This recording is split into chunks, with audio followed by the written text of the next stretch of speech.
In lieu of Marjorie Perloff delivering what we hoped might be an introduction to conceptual literature for you, I'm actually going to take the next 10 minutes to chat about conceptual literature, and then I'll surrender the stage to my compadre, Kenneth Goldsmith, who will regale you, after which then I will come up and actually do a poetry reading.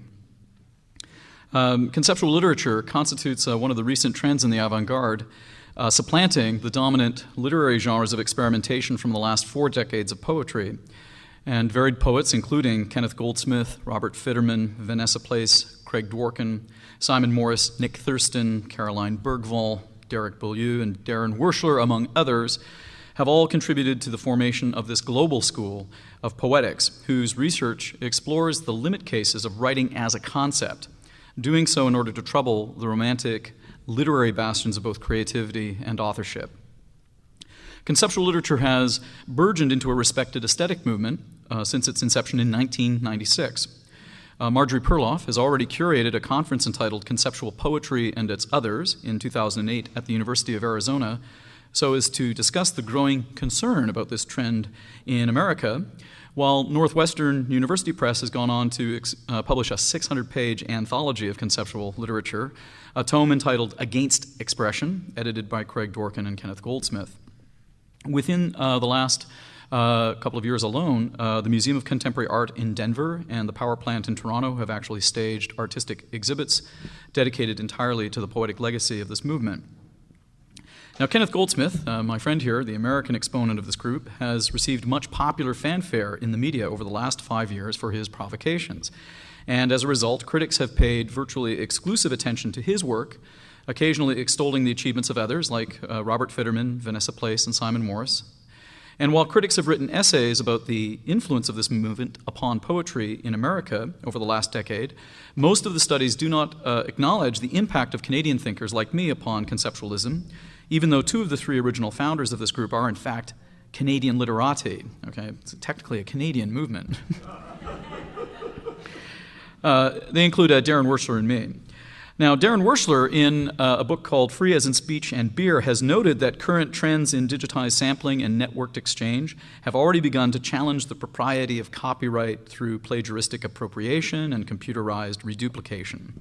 Many poets have begun to question the lyrical mandate of originality so as to explore the potential of uncreative literature written with diminished investment in both authorial expressiveness and authorial intentionality. Such poets have begun to use stolen words, forced rules, asemic forms, even cyborg tools in order to mobilize a diverse variety of anti-expressive, anti-discursive strategies that trouble the poetic values of lyric style. Jonathan Lethem, for example, has broached such a topic in his own plagiarized essay about plagiarized works under the title The Ecstasy of Influence, where he argues that literature has been in a plundered, fragmentary state for a long time. Marjorie Perloff in Unoriginal Genius has likewise argued that the concept of genius as an innovative authority able to generate masterpieces without precedent existence has become seemingly untenable in the era of the internet. Nothing, in her words, has quite prepared the world for the claim now being made by conceptual poets that it is possible to write poetry that is entirely unoriginal and nevertheless still qualifies as poetry. Conceptual literature confronts the self-conscious, self-assertive values of lyricism by offering alternatives to this normative condition of writing.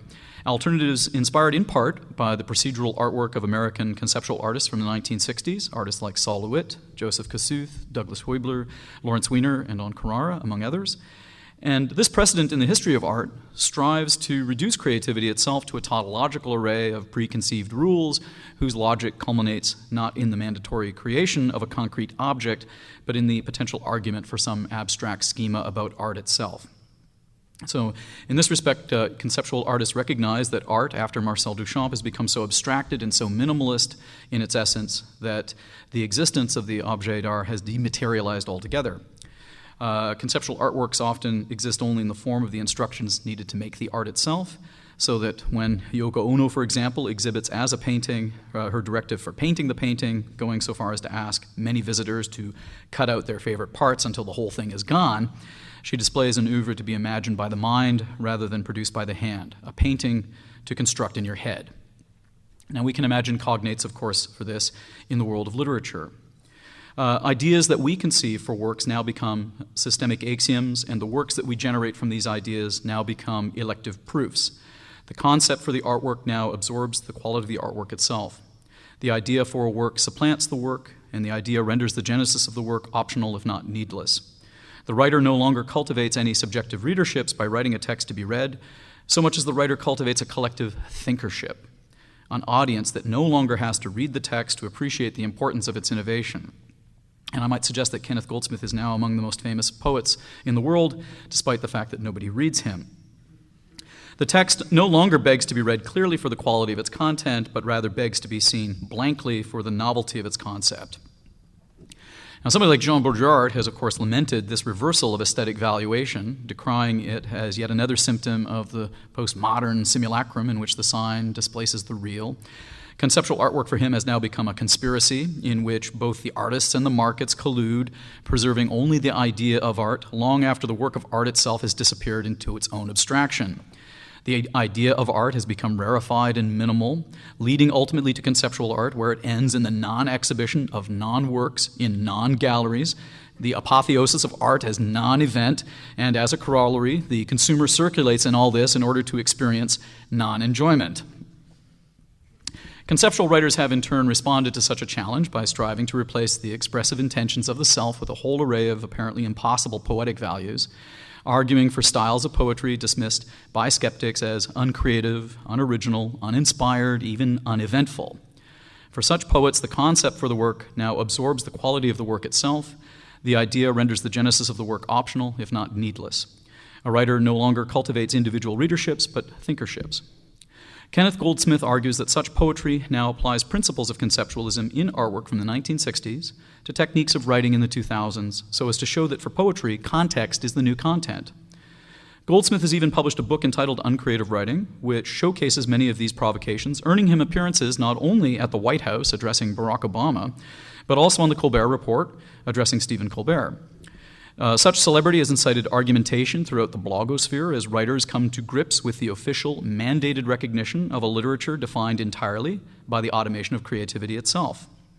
Kenneth Goldsmith, for example, encourages his own students to commit acts of temeritous plagiarism, and he describes his own work as a banal brand of both word processing and data management. I am a word processor, he says, noting that the simple act of moving information from one place to another constitutes a significant cultural act. For him, writing requires the expertise of a secretary crossed with the attitude of a pirate, with each poet duplicating a text or bootlegging a copy.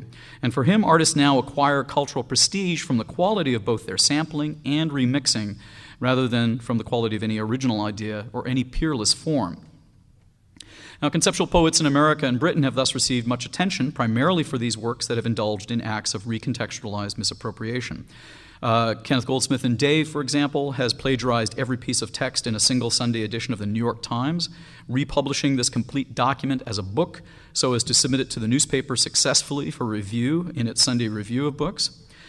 Simon Morris, in Getting Inside Jack Kerouac's Head, has likewise typed out the entirety of On the Road by Jack Kerouac, 1 page per day on a blog, only to republish this output as a pirated edition, virtually identical to the classic Penguin edition.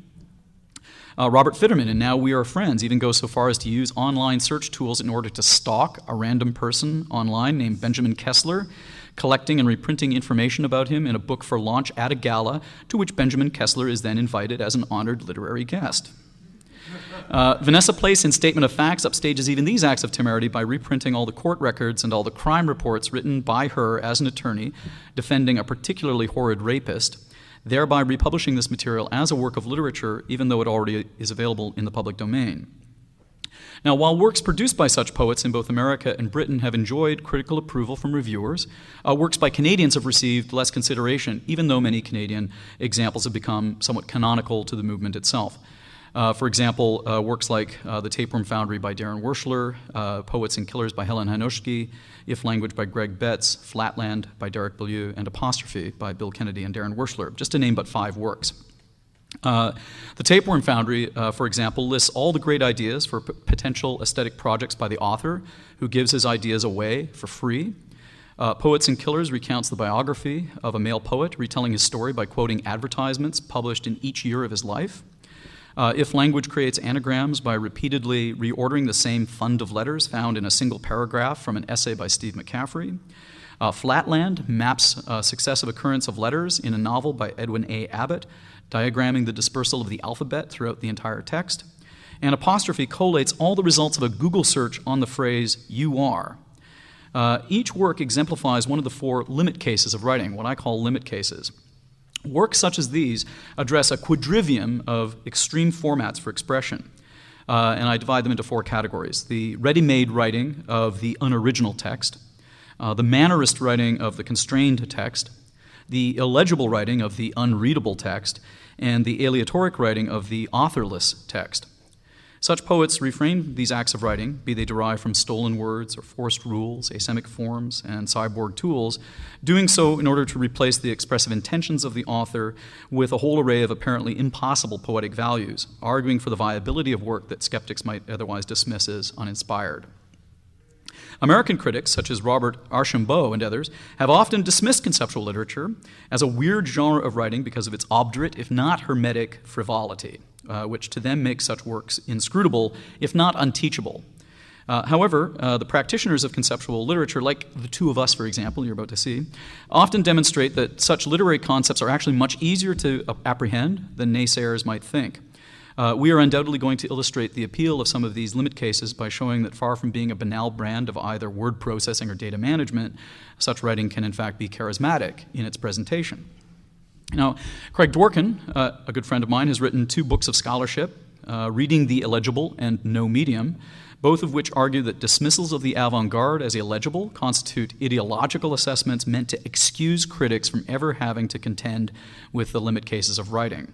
You simply have to dismiss it as it's unreadable or it's illegible, and then you're therefore excused from having to address it. He then goes on to demonstrate the ease with which he can perform the closest textual analysis on even the most resistant, difficult works, blank books, white noise, empty films, even asemic visual poems without words. He does brilliant readings of them. He shows that such writing does not indulge in novelty for its own sake, as skeptics might aver, and instead such writing illuminates the limits of what is conceivable as writing.